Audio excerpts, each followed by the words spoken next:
네, 반갑습니다. 6월 24일 목요일 마감 시황입니다.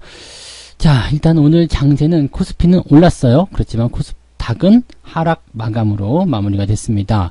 자, 요것만 딱 들어도 오늘 변동성이 좀 많았겠구나. 쉬운 장은 아니었겠구나. 이런 느낌은 좀 받으셨을 것 같고요. 자, 수급 동향을 보시더라도 오늘은 금융투자만 매수를 했습니다.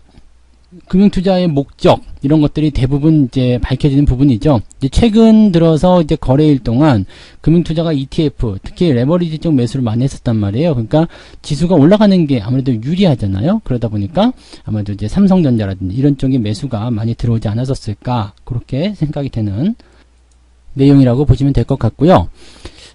지금 또 이제 시끄럽게 막 주가가 단기적으로 반등했었던 종목들 이런 것들이 오늘 변동성을 많이 보였거든요. 그러니까 이런 종목들은 또 조심해야 될 때다. 이렇게 좀 말씀을 드리고 싶습니다.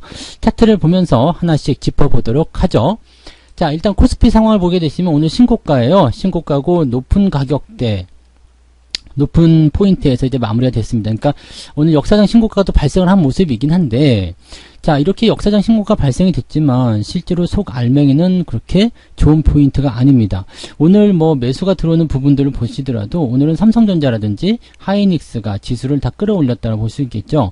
겨우 0.3% 올랐어요. 그러니까 뭐 어제와 같이 이제 그 중간 지점에 있었던 시총 상위권 종목군들이 치고 올라갔다라면 오늘은 0.7, 0.8, 많게는 1%까지도 상승할 수 있었던 그런 날이죠. 근데 지금은 수급 주체가 지금 전기전자 쪽으로 살짝 이동이 되어 있는 상태고요. 그 다음에 중간 지점에 있는 그런 시총 상위권 종목군들이 변동성을 좀 크게 보였다라고 보시면 되겠습니다. 특히 어제 많이 올라온 종목들이 변화를 좀 많이 보였다는 거 참고하셔야 될 것 같은데, 카카오 같은 경우가 이제 거기에 속한다고 보시면 될 것 같아요.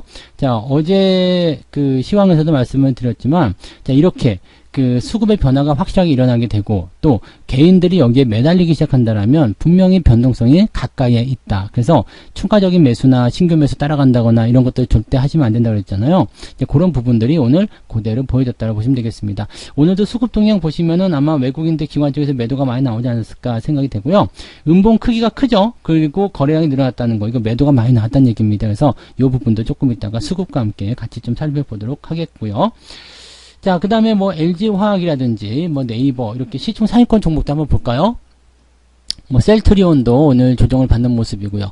포스코는 조금 올라오긴 했습니다만 아직까지는 네, 대응하기가 좀 애매한 구간들이죠. 그래서 이런 것들은 올라오더라도 크게 그런 거 없어요. 왜냐면 하락했었던 포인트에서 올라오는 포지션은 그동안의 낙폭을 회복해주는 그런 정도로 치부할 수밖에 없거든요. 그러다 보니까 이런 반등은 전부 다 기술적 반등으로 생각하시는 게 낫겠죠. 그러니까 최근에 셀트리온 같은 경우가 반등이 나가더라도 우리가 여기에 주목하지 않았던 이유는 뭐예요? 주가가 계속해서 하락세를 보이고 있었기 때문에 주가가 올라가더라도 이 부분에서는 그냥 마이너스 난 부분들을 복구하는 정도밖에 안 된다는 이야기입니다. 그리고 여전히 마이너스가 유지가 되고 있죠. 이거 좋은 게 아니거든요. 그러니까 이런 부분들 생각하셔야 된다는 얘기고요. 자, 조정이 나오더라도 우리가 좀 버텨볼 수 있는 것들은 주가가 상승하지만 네, 추세가 계속적으로 진행이 되고 있고 또 상승 이후에 조정이 나오더라도 이 추세선에 대한 방향성이 아직 유지가 되고 있는 것들 또는 아래쪽 저점 지지권에 있는 것들 이런 것들이 대체적으로 추가 상승이 나타나게 됩니다. 즉 조정이 지나가고 나서 반등하는 종목들은 시끄럽지 않은 종목들이죠. 조용하게 자기 갈 길 가선 그런 종목들이 움직일 거다라고 보시면 되는 겁니다. 코스닥 상황도 한번 볼게요. 코스닥 보시면 오늘 살짝 내려갔지만 일단 5일선 위쪽까지 좀 끌어올려준 모습이에요. 오늘 코스닥이 조금 빠진 이유는 역시 마찬가지 시총 비중 상위권 종목군들이 변화를 많이 겪었다고 보시면 되는데 지금 셀트리온 헬스케어나 셀트리온 제약 이런 종목들 약간 변화가 좀 있었고요. 시젠도 오늘 상승폭 8%대까지 있다가 쭉 내리면서 보합으로 마무리가 좀 됐습니다. 시총 상위권 종목군 특히 이제 그 바이오 쪽 어제 많이 매수가 들어갔던 종목들이 기술적 반등의 한계를 느꼈겠죠. 지금 시젠 같은 경우도 기술적 반등이라 볼 수밖에 없는 게 추세는 계속 하향 곡선을 그리고 있거든요. 그러면 역시 마찬가지입니다. 손실 부분을 복구해주는 부분밖에 안 되죠. 지난번 시황에서도 말씀을 드렸지만 단기적으로 공략하실 분들은 단타 매매가 가능하신 분들은 공략해도 됩니다. 그래서 이런 포인트에서 매수해가지고 수익이 나는 거 괜찮은 거죠. 그러니까 지난 주말 정도에 아마 말씀을 좀 드렸던 것 같아요. 셀트리온 제약이라든지 이런 종목들 네, 반등의 가능성이 있어요. 그렇기 때문에 단기적 상승을 노리는 분들은 충분히 가능한데 역시 마찬가지로 하락하는 하락하는 추세 속에서 기술적 반등 나오는 거에 우리가 비중을 더 실는다든지 이렇게 하시면 안 되겠죠. 그러니까 정상적으로 추세가 완벽하게 돌아서는 모습이 확인이 된 이후에 대응하는 것은 괜찮으나 이런 기술적 반등에 우리가 혹 넘어가가지고 막 따라간다거나 매수를 더 많이 한다거나 이렇게 된다면 다음번 나타나는 변동성에 노출이 그대로 될 수밖에 없습니다. 거기에 대한 부담감이 있다는 거 참고하시면 되겠고요. 오늘 CJ ENM은 아주 좋은 모습이네요. 신고가 또 뿅 하고 만들어냈는데 일단은 한 20만원대 25만원까지는 이제 제가 바라고 있는 부분입니다. 그래서 25만원까지만이라도 일단 가자 이렇게 생각을 하고 있는 부분이고, 거기까지만 가더라도 시총이 많이 올라가요. 지금 시총 7위권까지 다시 밀려 내려간 모습이지만 다 4조 원대로 고만고만 하거든요. 근데 이게 25만원까지만 올라간다 치면 시총이 이제 거의 5조 권대로 들어가잖아요. 그러다 보니까 이제 시총 규모로 본다면 한 3위까지도 올라갈 수 있지 않을까 생각합니다. 시총이 높으면 좋은 건가요? 꼭 그런 건 아닙니다만 현재 이제 시가총액을 이렇게 끌어올리고 있다라는 거, 그 다음에 그 상위권 1등, 2등, 이런 최상위권을 올라간다는 그 부분 자체가, 나 이 종목은 굉장히 좋은 종목이야. 굉장히 좋은 주식이야. 계속 상승할 수 있는 주식이야. 규모가 큰 주식이야. 이렇게 생각해 볼 수 있는 부분이 좀 될 수도 있거든요. 그러니까 그런 내용으로 우리가 생각하시면 되는 거고, 또 CJ ENM이 또 나중에 또 코스피로 이전 상장을 한다든지 이런 식으로 나오게 된다면 셀트리온처럼 또 좋은 일이 생길 수도 있겠죠. 거기까지는 아직 생각할 부분은 아닙니다만, 어쨌건 현재 시점에서 일단 업황 호전이라든지 등등을 가지고 주가가 계속 올라가고 있다는 거 생각하시면 되겠습니다. 이런 종목들이 이제 추세가 계속 진행이 되고 있는 종목들이죠. 그래서 조정이 조금씩 나오더라도 그냥 무시하는 거, 그게 좋은 부분입니다. 오늘 용평리조트 같은 경우도 주가가 좀 상승했다가 조정이 좀 만나는 모습인데요.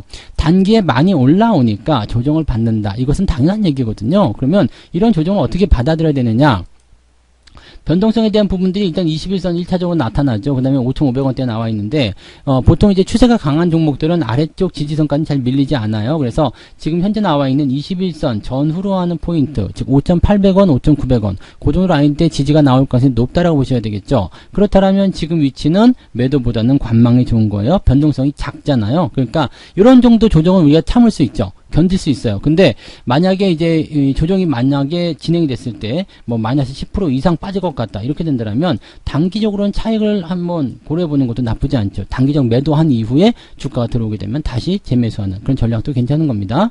한국선제 같은 경우도 어제 강하게 올라가더니 오늘은 좀 옆으로 서는 모습, 많이 빠졌죠. 그런데 이런 상태에서는 오늘 거래량도 많지 않고 옆으로 서 있기 때문에 이런 패턴 속에서는 매도가 당장 나갈 필요는 없습니다. 변동성만 좀 커진 부분이지만 일단 어제 많이 올라온 부분에 대한 내용이고요. 추세로 본다면 6,200-300원 정도까지는 괜찮을 것 같잖아요. 그래서 이런 것들도 역시 변동성이 크게 나타났지만 매도할 필요성은 없는 종목, 이런 식으로 판단하셔도 되는 거죠. 그러니까 상황에 따라서, 경우에 따라서 매도할 종목과 매도하지 않아야 될 종목들이 구분이 된다라고 생각하시면 되겠습니다. 근데 카카오 같은 경우는 오늘은 매도를 좀 치시는 것도 괜찮다, 이 말씀을 드려야 되겠죠. 그래서 그런 부분이 좀 다르다는 거 참고하시면 되겠고요.